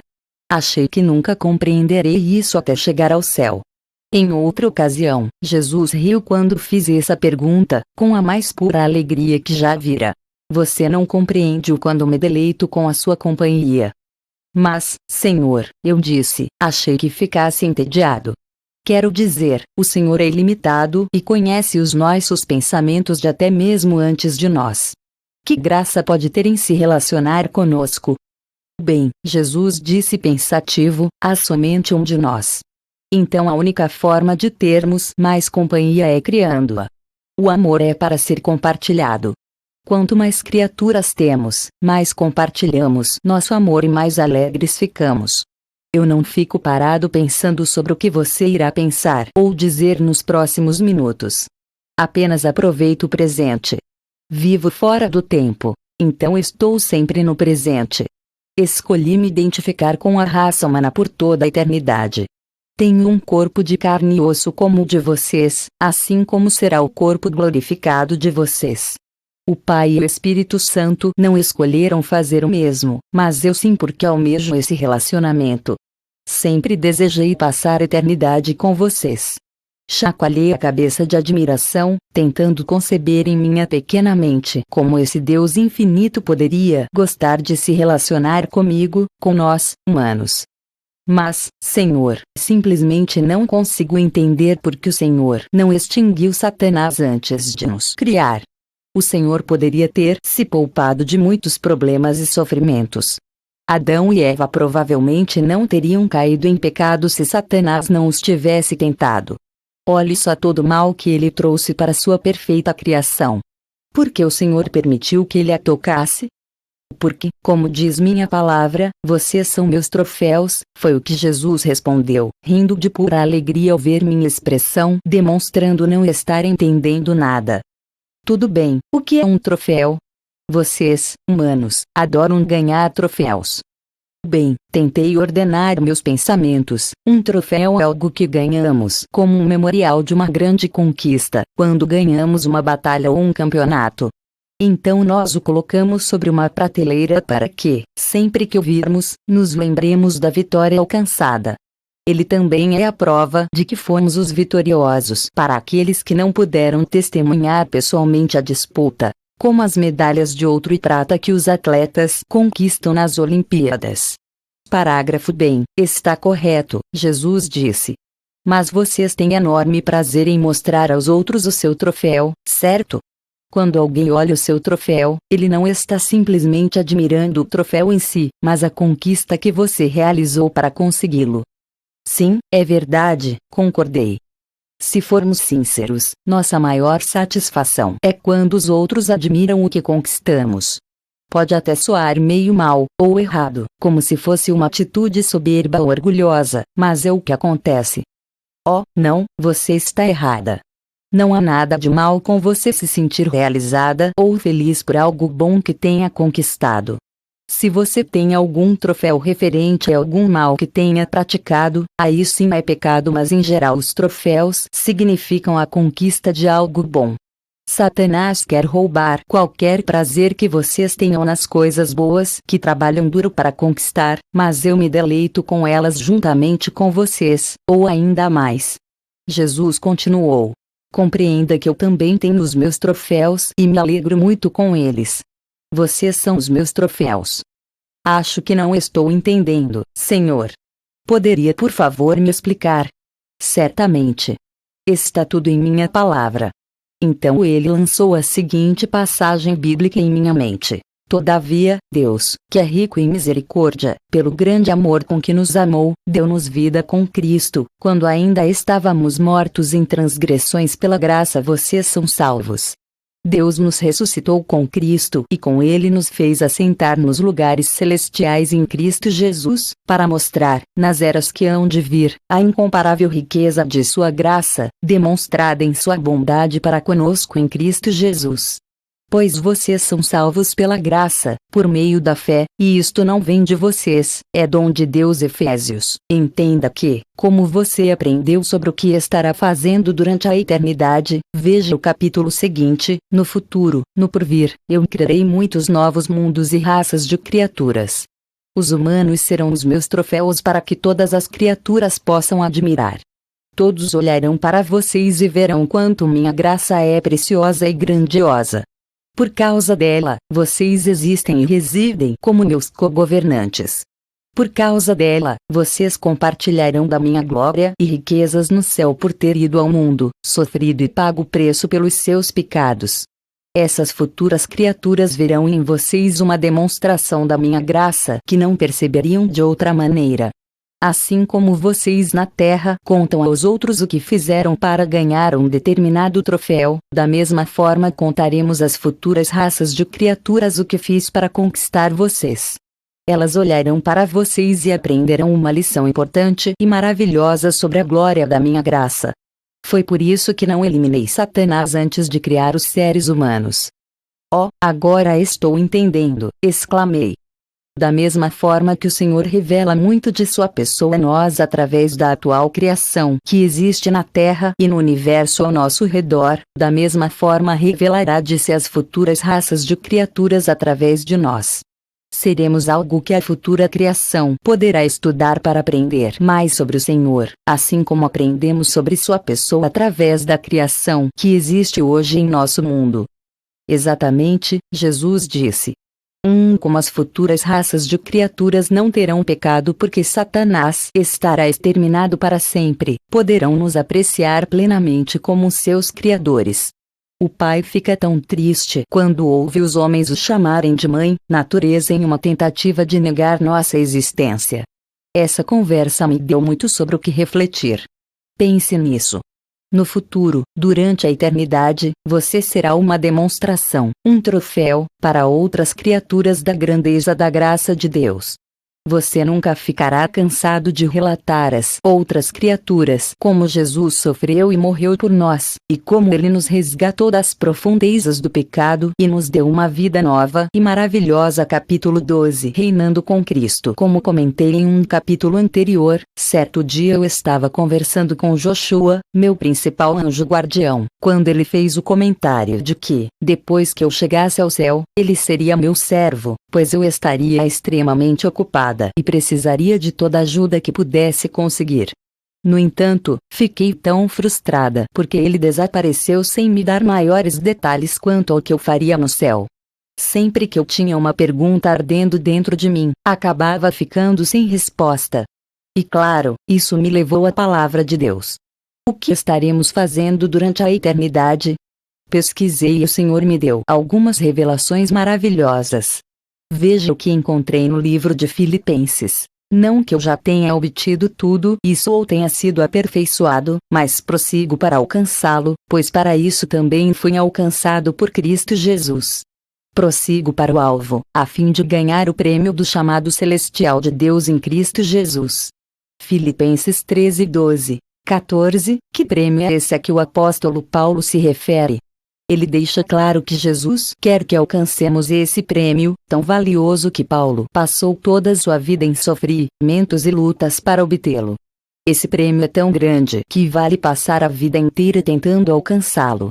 E muito mais valioso que tudo o que podemos alcançar ou obter aqui na Terra. Certamente esse prêmio somente será alcançado após a morte, sendo algo que receberemos no céu e que teremos conosco por toda a eternidade. Acredito que esse prêmio determinará o que faremos pela eternidade. Quanto mais estudava esses versículos, mais minha curiosidade crescia. Que prêmio é esse? O Senhor começou a me mostrar a resposta no livro do profeta Isaías. Porque um menino nos nasceu, um filho nos foi dado, e o governo está sobre os seus ombros. E ele será chamado Maravilhoso Conselheiro, Deus Poderoso, Pai Eterno, Príncipe da Paz. Ele estenderá o seu domínio, e haverá paz sem fim sobre o trono de Davi e sobre o seu reino, estabelecido e mantido com justiça e retidão, desde agora e para sempre. O zelo do Senhor dos Exércitos fará isso. Isaías 9, 6, 7. Essa passagem bíblica fala sobre Jesus e seu futuro reino. A chave aqui é onde está escrito: Ele estenderá o seu domínio, e haverá paz sem fim. Costumamos não parar para pensar no que isso significa. O fato é que temos um Deus maravilhoso que ama criar. O Senhor me mostrou que quando tudo tiver chegado ao fim aqui na terra, quando a nova terra e o novo céu estiverem firmemente estabelecidos e Satanás e o pecado destruídos para sempre, Ele criará novamente. Deus criará novos mundos e novas raças de criaturas, novos universos e novas galáxias. Por toda a eternidade, Deus jamais deixará de criar. O reino de Jesus nunca deixará de se expandir. Segundo a sua vontade, Ele nos gerou pela palavra da verdade, para que fôssemos como que primícias das suas criaturas. Tiago 1:18. Eca, o que exatamente é uma primícia? É o primeiro fruto de uma árvore. Depois dele, certamente virão outros. Ou seja, se a primícia é a primeira laranja de uma laranjeira, então certamente outras laranjas estarão por vir. Nem todas as frutas são iguais, mas o princípio é o mesmo. Então, como somos as primícias da criação de Deus, isso significa que somos as primeiras de muitas criaturas que virão. Somos os primeiros na vasta criação de Deus de inúmeros seres que ainda serão criados ao longo da eternidade. Essas criaturas serão criadas para fazerem parte do vasto reino de Jesus Cristo, o qual nunca deixará de aumentar. O Senhor me mostrou que o prêmio do chamado celestial de Deus em Cristo Jesus, ao qual o apóstolo Paulo se referia, a nossa posição nesse vasto reino. O próprio Espírito testemunha ao nosso espírito que somos filhos de Deus. Se somos filhos, então somos herdeiros. Herdeiros de Deus e co-herdeiros com Cristo, se de fato participamos dos seus sofrimentos, para que também participemos da sua glória. Romanos 8:16, 17. Somos filhos de Deus de maneira especial, diferentemente de qualquer outra criatura. Como isso é possível? De maneira diferente dos anjos e de quaisquer outras criaturas que Deus criou ou virá a criar, somente nós somos identificados como irmãos e irmãs de Jesus Cristo, adotados em sua família. Na verdade, somos tão parecidos com Jesus que Ele mesmo escolheu habitar em um corpo idêntico ao glorificado que receberemos. Somos literalmente sangue do seu sangue e carne da sua carne.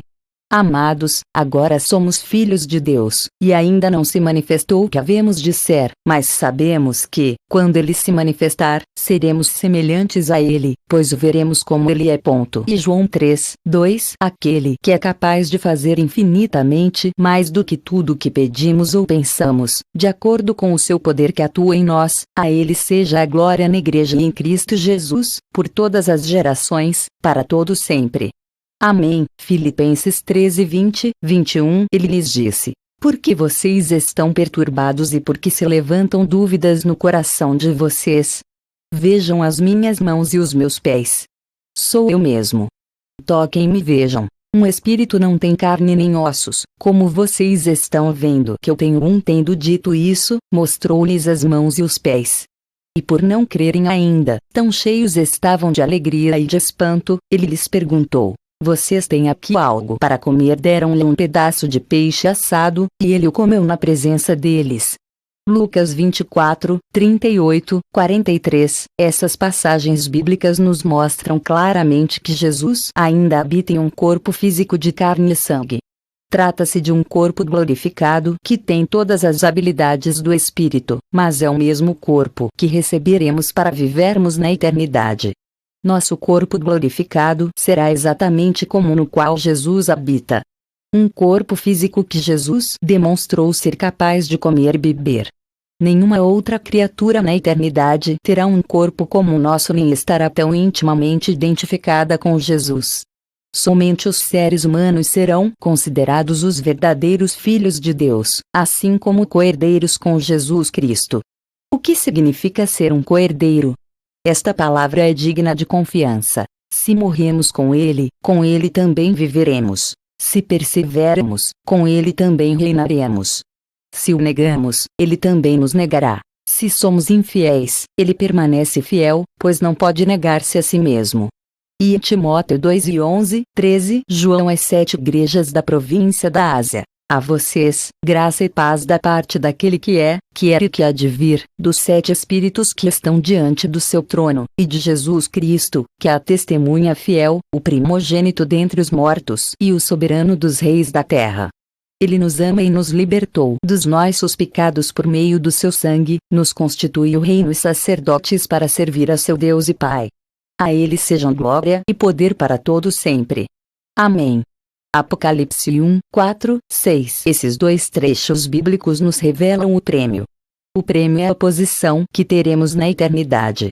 Não somente seremos filhos de Deus, totalmente identificados com Cristo, habitando em um corpo físico e glorificado igual ao dele, mas também seremos reis e sacerdotes. Como o trecho em 2 Timóteo diz, se perseverarmos, reinaremos com ele. Pai, em nome de Jesus, peço que o Senhor revele essa verdade grandiosa a toda pessoa que estiver lendo este livro. Por favor, Senhor, dá a ela uma revelação nova e surpreendente do grande prêmio que tu tens preparado para nós. Coloque essa revelação no mais profundo do seu coração e mente para que jamais se esqueça dela. Torne essa verdade uma realidade para este leitor. E o que peço em nome de Jesus. Amém. Pense sobre isso com calma. No vasto e sempre crescente reino de Jesus Cristo, de todos os infinitos mundos e raças de criaturas que virão, não somente os seres humanos serão considerados filhos de Deus, habitando em um corpo glorificado igual ao que Jesus, o próprio Deus, sendo carne de sua carne e sangue do seu sangue, mas também teremos o privilégio de reinar com ele. Teremos a oportunidade de estarmos no auge da criação de Deus. Seremos reis e sacerdotes diante de Deus, reinando com Jesus Cristo, o Rei dos Reis. De todas as criaturas criadas em todas as eras, do passado, presente e futuro, seremos únicos. Seremos o troféu da graça de Deus. Ao viajarmos pelos universos e galáxias do futuro, reinando e administrando esses reinos, nunca nos cansaremos de relatar às outras criaturas a maravilhosa história de como o próprio Deus nos amou a ponto de deixar sua glória e vir ao mundo, tornando-se um de nós. E como ele estava disposto a sofrer agonias indescritíveis na cruz para pagar o preço pelos nossos pecados, morrendo e depois ressuscitando. Cada um de nós terá uma história para contar sobre como Jesus nos alcançou e nos transformou, dando-nos uma nova vida. Essas outras criaturas ficarão boquiabertas ao ouvir nossos testemunhos e aprenderem sobre o Deus com a gente. Isso é parte do que significa ser sacerdote. Exerceremos um sacerdócio real. Uma das responsabilidades dos sacerdotes no Antigo Testamento era ensinar as pessoas sobre o Deus e conduzi-las a ele. Pedra de tropeço e rocha que faz cair. Os que não creem tropeçam, porque desobedecem à mensagem, para o que também foram destinados. E Pedro 2:8, por favor, observe que esse versículo fala tanto no tempo presente quanto no futuro. Costumamos ler a Bíblia e somente pensar nos termos da nossa vida hoje, não nas eras que virão. Mas, por favor, preste bastante atenção. Você não pode deixar de receber esta revelação. Você pode estar salvo e ser um filho de Deus, mas não pode jamais deixar de receber o prêmio.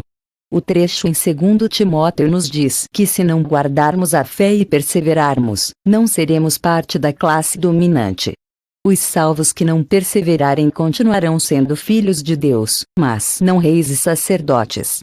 Isso pode ser um conceito estranho a você, mas veja algumas passagens bíblicas pertinentes a essa verdade do reino de Deus. Conforme a graça de Deus que me foi concedida. Eu, como sábio construtor, lancei o alicerce, e outro está construindo sobre ele. Contudo, veja cada um como constrói. Porque ninguém pode colocar outro alicerce além do que já está posto, que é Jesus Cristo. Se alguém constrói sobre esse alicerce usando ouro, prata, pedras preciosas, madeira, feno ou palha, sua obra será mostrada, porque o dia trará a luz, pois será revelada pelo fogo, que provará a qualidade da obra de cada um. Se o que alguém construiu permanecer, esse receberá recompensa. Se o que alguém construiu se queimar, esse sofrerá prejuízo. Contudo, será salvo como alguém que escapa através do fogo. E Coríntios 13, 10, 15. Pois todos nós devemos comparecer perante o tribunal de Cristo, para que cada um receba de acordo com as obras praticadas por meio do corpo, quer sejam boas quer sejam más. Uma vez que conhecemos o temor ao Senhor, procuramos persuadir os homens. O que somos está manifesto diante de Deus, e esperamos que esteja manifesto também diante da consciência de vocês. E em Coríntios 5, 10, 11. Ao compartilhar esses conceitos com uma amiga, ela disse: para ser sincera, Rebeca, não creio que quero a responsabilidade de ser rei. Para mim, isso significa estar continuamente estressada e cansada, sempre preocupada. Sei que muitos podem se sentir da mesma maneira, mas isso é porque não compreendemos o quanto o pecado tem nos afetado. Quando chegamos ao céu, não teremos mais a natureza pecaminosa. Não temos noção do terrível e contínuo entrave que nossa natureza pecaminosa é em nossa vida. Por que você se sente estressado e cansado quando tem responsabilidades? Porque tem medo de falhar, de errar e de se cansar em lidar com pessoas difíceis. Nós falhamos e erramos por causa da nossa natureza pecaminosa, essa parte em nós que quer fazer o que é errado o tempo todo. Quando chegarmos ao céu, estaremos completamente livres do pecado. Não teremos mais que viver sob a ameaça do fracasso ou da possibilidade de errar. Sempre saberemos como fazer a coisa certa porque seremos totalmente preenchidos com a mente de Cristo. Não iremos mais desejar fazer o que é errado ou ter desejos impuros. Não teremos mais de agir segundo nossas emoções negativas. Sempre teremos alegria em fazer o que é certo e nunca mais teremos de lidar com pessoas difíceis porque ninguém terá natureza pecaminosa. Ninguém jamais falará ou fará algo que o deixará magoado. Nunca mais sentiremos medo nem fracassaremos. Nunca mais cairemos, seremos envergonhados ou faremos o que é errado. Jamais ficaremos cansados ou estressados, doentes, fracos ou feridos. Todas as consequências do pecado deixarão de existir para sempre. Viveremos, trabalharemos e realizaremos as coisas na mais pura alegria. E, o melhor de tudo, jamais teremos de dizer adeus às pessoas que amamos. Então, quando chegar segunda-feira pela manhã e tiver de sair para trabalhar ou descobrir que está chovendo, que o pneu do seu carro está vazio ou que dormiu demais e perdeu a condução, olhe para o alto. Quando você estiver preocupado com como pagará as contas, com o filho doente ou se ouviu algo do seu cônjuge que o magoou profundamente, olhe para o alto. Mantenha sua mente focada nas glórias que estão por vir. Não desista. Continue lutando e orando, perseverando, pois uma coisa digo a você: vale a pena fazer tudo o que for preciso para alcançar o prêmio do chamado celestial de Deus em Cristo Jesus. Portanto, também nós, uma vez que estamos rodeados por tão grande nuvem de testemunhas, livremo-nos de tudo que nos atrapalha e do pecado que nos envolve, e corramos com perseverança a corrida que nos é proposta, tendo os olhos fitos em Jesus, autor e consumador da nossa fé. Ele, pela alegria que lhe fora proposta, suportou a cruz, desprezando a vergonha, e assentou-se à direita do trono de Deus. Hebreus 12, 1, 2. Nunca se esqueça de que todos os anjos, assim como aqueles que já cumpriram sua missão aqui na terra e foram para o céu antes de nós, inclusive nossos bichinhos de estimação, estão torcendo pela gente. Não fique desanimado, pois Jesus o ajudará a correr com perseverança a corrida que nos é proposta. Ouvi uma forte voz que vinha do trono e dizia: agora o tabernáculo de Deus está com os homens, com os quais ele viverá. Eles serão os seus povos. O próprio Deus estará com eles e será o seu Deus. Ele enxugará dos seus olhos toda lágrima. Não haverá mais morte, nem tristeza, nem choro, nem dor, pois a antiga ordem já passou. Apocalipse 21, 3, 4. E o anjo me disse: escreva: felizes os convidados para o banquete do casamento do Cordeiro. E acrescentou: estas são as palavras verdadeiras de Deus. Apocalipse 19, 9. Conclusão: como você pode começar sua própria empolgante jornada de experiências com Deus? Há somente um Deus e um caminho para o céu. Para nossa felicidade, esse Deus é um Deus de amor e de justiça. Ele é tão santo que nele não há nenhum mal ou trevas. A humanidade se rebelou contra Deus e por isso merece ser punida por seus pecados. Deus sabia que jamais conseguiríamos pagar o preço pelos nossos pecados e que seria impossível vivermos uma vida completamente sem pecado. Então, por ser um Deus de imenso amor, Ele mesmo decidiu vir à Terra pagar o preço total pelos pecados que a humanidade cometera, e que ainda viria a cometer. A Bíblia cristã nos conta a história de como Deus veio ao mundo, como Jesus Cristo. Jesus realizou muitos milagres para comprovar que era Deus e, por fim, sofreu uma terrível morte na cruz. O sofrimento, a morte e o sangue derramado de Jesus foram o preço pago por nossos pecados. O corpo físico de Jesus morreu, mas como ele também é Deus, a morte não o derrotou. Ao terceiro dia, ele ressuscitou e continua vivo até hoje. Quer dizer que Jesus automaticamente pagou o preço pelos nossos pecados e que não precisamos fazer mais nada. Isso mesmo. Nadinha. Você somente tem uma decisão a ser tomada. Basta aceitar o que Jesus fez por você. Ou rejeitar. A Bíblia diz em Romanos 10, 9 que se você confessar com a sua boca que Jesus é Senhor e crer em seu coração que Deus o ressuscitou dentre os mortos, será salvo. / inversa. Isso significa que você deve tomar essa decisão com seu livre-arbítrio e fazer de Jesus Cristo Deus e Senhor de sua vida, prometendo servi-lo pelo resto de seus dias. Você precisa aceitar a verdade de que Jesus Cristo é Deus e que pagou o preço na cruz por seus pecados, ressuscitou ao terceiro dia e está vivo. Se você quiser fazer essa escolha neste momento, basta dizer isso a Deus. Você precisa confessar com a sua boca como diz a Bíblia. Se decidiu fazer de Jesus Cristo seu Senhor e aceitou o fato de que Ele pagou o preço por seus pecados, então abra a boca e diga em voz alta que conclusão 165 está tomando essa decisão. Diga que você o recebe como seu Senhor e Salvador e que agradece a Ele pelo preço pago por seus pecados. Sobre a autora Rebecca Brown, M.D. Guerreiros da Colheita é um ministério cristão cheio do Espírito liderado pelo Rev. Daniel Yoder e sua esposa Rebecca Brown Yoder. Este casal juntos tem corajosamente ensinado verdades bíblicas com autoridade, respaldadas por experiências vastas e únicas. O objetivo dos Guerreiros da Colheita é levantar um exército para o Senhor nestes últimos dias, capacitado e treinado para combater a batalha espiritual necessária para obter uma abundante colheita de almas para Cristo. Rebecca tem sido uma pioneira na área de batalha espiritual por muitos anos.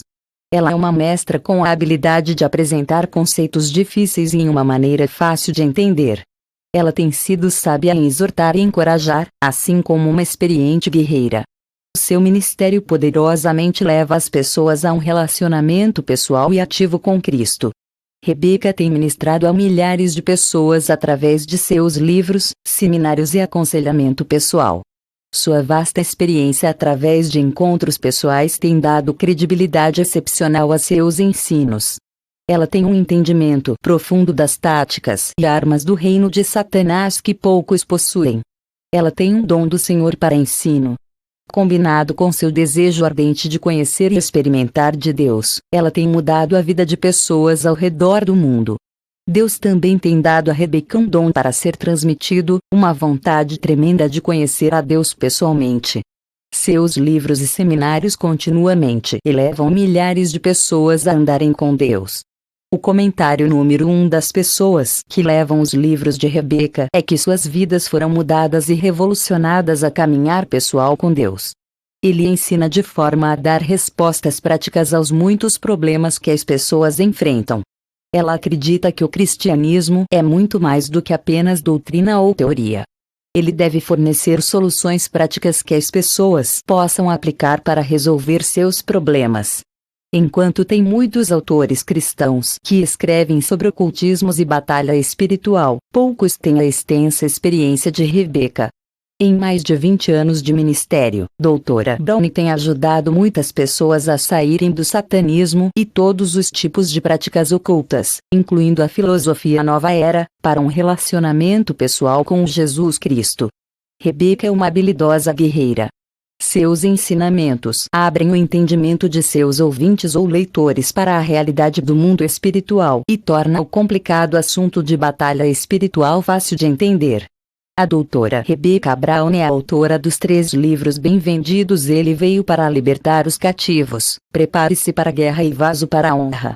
Ela também é coautora do livro Maldições Não Quebradas, e do seu próximo lançamento. Estes livros têm sido traduzidos em mais de 20 línguas e são mundialmente usados como ferramenta de ensino em igrejas e ministérios.